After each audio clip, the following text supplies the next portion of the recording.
The Capitol is Florida Republican Senator Marco Rubio. He's a member of the Senate Foreign Relations Committee and has been critical of the administration's approach to Syria in the past up to this point. Senator Rubio, I'm wondering what your reaction tonight is to the news of this strike President Trump has launched. Well, my first reaction is to congratulate the skill, the courage, the bravery of our men and women in uniform. The second is, and I saw as kind of the report was being outlined, I don't believe this is a message. I believe this is actually a tactical action that furthers an objective, which is important. My guess is, and I think you'll see confirmation of it shortly, Syria airfield, which is where these chemical attacks were launched from with fixed-wing aircraft just a couple days ago, is going to be the target, and that is the airfield from which the chemical attacks were launched. It's also a critical point in a part of the country where they're battling rebels, not ISIS rebels in the northern part of Syria. So, as I said, I think this is an important, decisive step that was taken. It is not a message. It is an actual degrading of the capability of the Syrian regime to carry out further chemical attacks against innocent civilians. This will degrade their capability to launch those attacks from the air, and I think it was an important step, and hopefully it's part of a comprehensive strategy moving forward to bring to a close this chaos that is happening in Syria. When you talk about a comprehensive strategy, would you like to see more airstrikes? I mean, as you said, this is very possibly degrading. It is not completely eliminating, as far as we know, air capabilities in Syria, which, as you know very well, Bashar al-Assad has used to great effect with barrel bombs and all manner of atrocities yes, over the last many months. Well, first of all, I mean, it is a significant step. I'm not saying that this accomplishes everything, but I am telling you that this is the area from which those chemical attacks were launched. It's the place you were going to see future attacks come from, particularly targeting innocent civilians, in an area where the regime felt it was losing territory after making significant gains. And so there's a messaging component to this, I'm sure, no, most definitely, but it is more than just messaging. This actually achieved a strategic objective, and it's a significant degrading of their capabilities in the air. And they don't have 100 airfields that they can launch operations from. And so, again, we'll learn more details. I'll imagine the President will address the nation here fairly soon.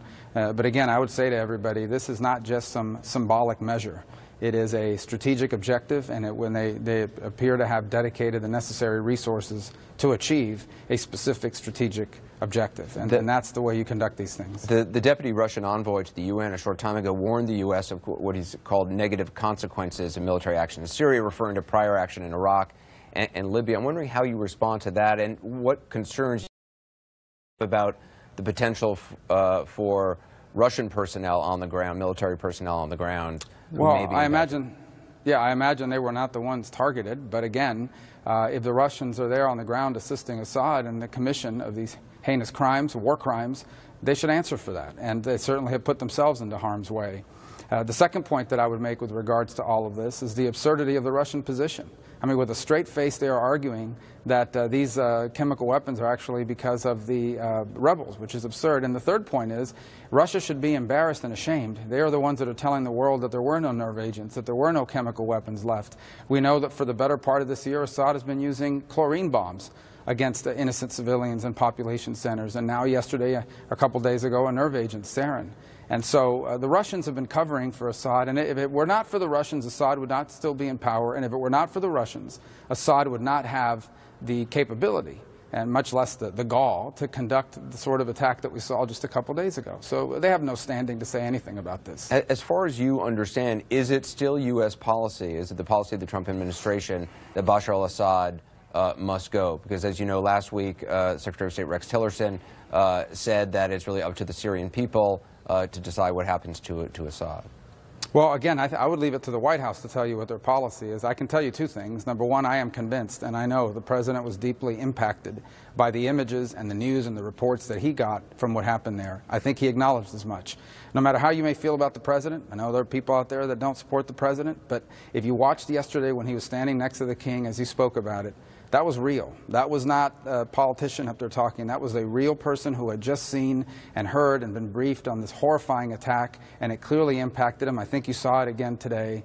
And I would say that I'll let them speak for their policy, but tonight's actions show that the days of being able to act with impunity are over when it comes to Bashar al-Assad, and that now an American president prepared to do what it takes to ensure that he does not have the capability, or that his capability to conduct these sorts of heinous war crimes is diminished, and that he's held accountable.